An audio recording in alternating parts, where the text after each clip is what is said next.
Just wanted to, before we get to some of the negatives, if you like, I did want to just labour on this point for a moment. The world's two big superpowers, their leaders meeting like this in such a warm way.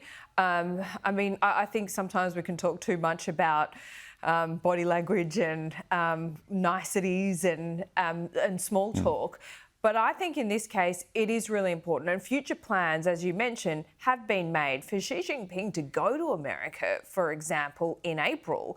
I mean, we spend much of our time here in Australia, and our relationship with our security relationship with the US is all focused on China and a possible war as well. So to see these two men like that was quite extraordinary.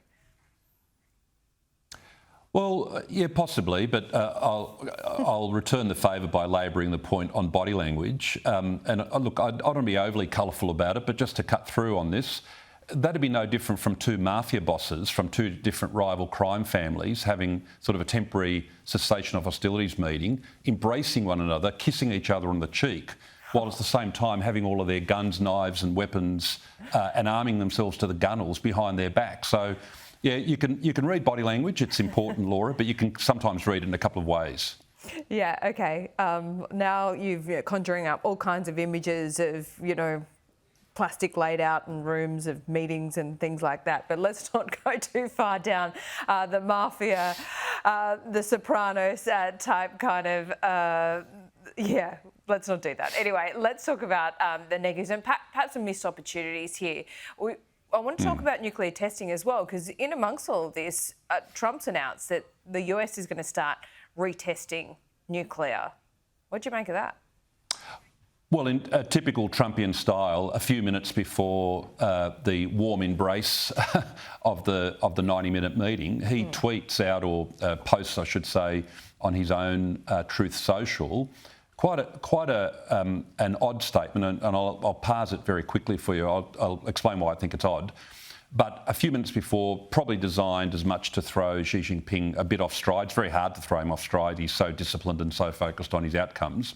The reason why I thought it was odd is I'm not quite sure what the president is targeting in terms of the leverage that he's trying to create or the threat that he's trying to create. For one thing, the Department of War, as it's now known, the Department of Defence, they test the delivery systems, the long-range missiles, the cruise missiles, etc.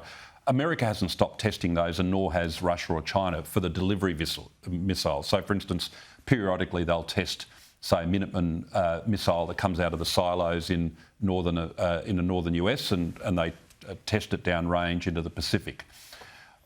It's the Department of Energy, which in a very tightly controlled way through the National Nuclear Security Agency tests weapons, and particularly whether the explosive effect of nuclear warheads can be relied upon. The US last conducted a test at what's called the supercritical level, that is where you create a chain reaction where there's actually a nuclear explosion. The last one of those that they tested was in 1992. Ever since, they've relied on what are called subcritical tests, where you test nuclear energy in an accelerator or similar machine to test whether the warhead would work in theory, but you don't actually create a chain reaction. And they've also relied on computer simulation.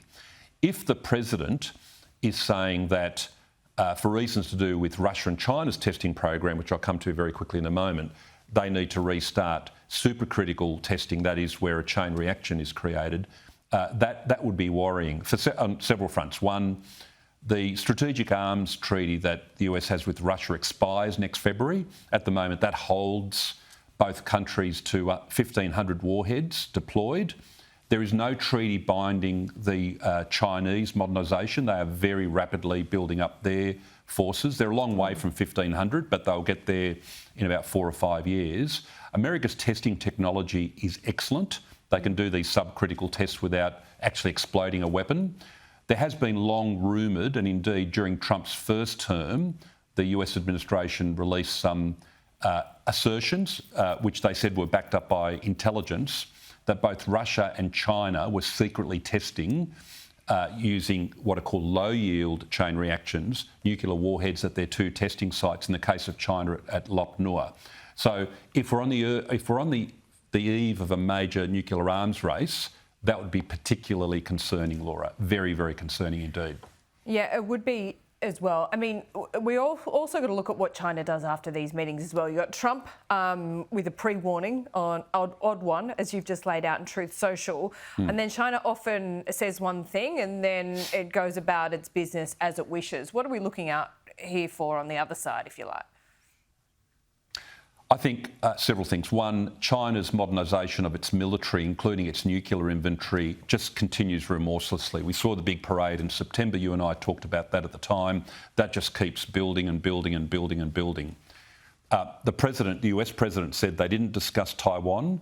I think that's getting to a point where, because, and you and I have talked about the window of war that's regrettably opening up, where China might judge that it's in its interest to move militarily on Taiwan, potentially this side of the next party Congress at the end of 27, when Xi's likely to seek reappointment as President and General Secretary.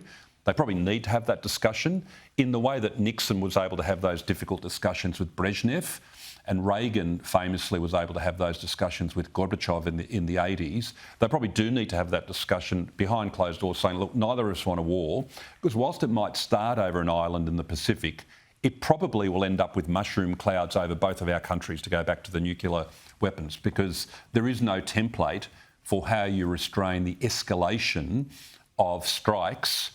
If you're starting to lose heavily on the conventional battlefield, one side or the other will be tempted to use these weapons, which in the case of China's inventory is unrestrained by any kind of arms control limitation. So I think China will take the pause on the trade issues. They won't impose their ban on the export of rare mineral components. They won't step back from their overproduction and what you and I have talked about in terms of dominating global supply chains, where they currently dominate about 30% of world manufacturing and about 90% of critical mineral and rare earth processing. They'll continue their remorseless military modernisation.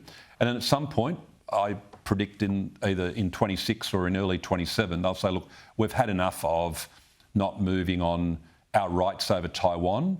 We're going to start with maybe a blockade or customs inspections, and then we're going to go all the way with military occupation. Stand in our way, if you will. I think that's the 2-year, that's now opening, that window is now opening up. And these two summits next year, one when Trump visits China and then when Xi reciprocates by visiting Mar-a-Lago or Washington, should be as monumentous as those summits in the 70s and 80s that actually prevented a nuclear holocaust.